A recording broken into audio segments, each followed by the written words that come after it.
經濟的晴雨表，全球經濟的蝴蝶效應，黃金就像全球經濟的情緒鏡子，經濟的每一次呼吸都能在金價上泛起漣漪。當全球經濟踩着歡快的節奏大步向前，股市飄紅，樓市火熱，投資者們都忙着追逐高收益，黃金這個保守派就被晾在一邊，價格自然有點煙。但要是經濟突然感冒，比如2008年金融危機，銀行倒閉，股市崩盤，投資者們嚇得趕緊抱起黃金保命。那段時間，金價從每盎司700多美元一路飆升到1900多美元，漲得比火箭還快。經濟的好壞就像一隻無形的手，輕輕一推就能讓金價坐上過山車。美元的影子遊戲，美聯儲的政策密碼，在黃金市場，美聯儲的一句話就能掀起千層浪。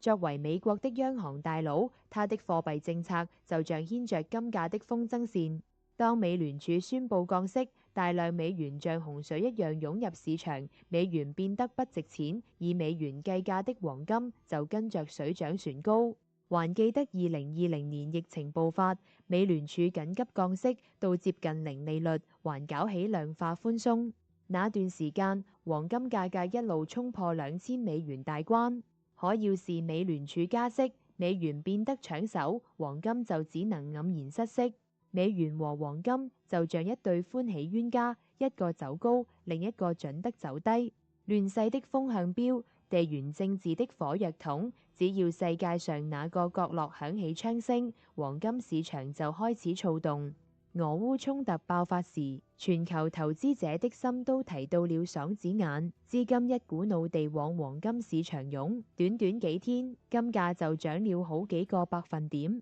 恐怖襲擊、政權更迭，這些地緣政治事件就像迎進市場的炸彈，炸出一片恐慌。投資者們都明白，在亂世中，現金可能變成廢紙，股票可能一文不值，唯有黃金，無論何時都能換口吃的。而且地緣政治一亂，經濟也跟着受傷，這又給金價加了一把火。別看黃金閃閃發亮，其實它出生可不容易。全球每年新開採的黃金就那麼多，礦山越挖越深，開採成本越來越高，但需求卻像個無底洞。珠寶商要用它做首飾，電子廠商要用它做零件，投資者還要拿它保值。黃金首飾在亞洲市場大受歡迎，尤其是中國和印度，逢年過節買金飾的人能把櫃檯擠爆，需求一旺，價格自然往上漲。可要是哪天發現了一座超級大金礦，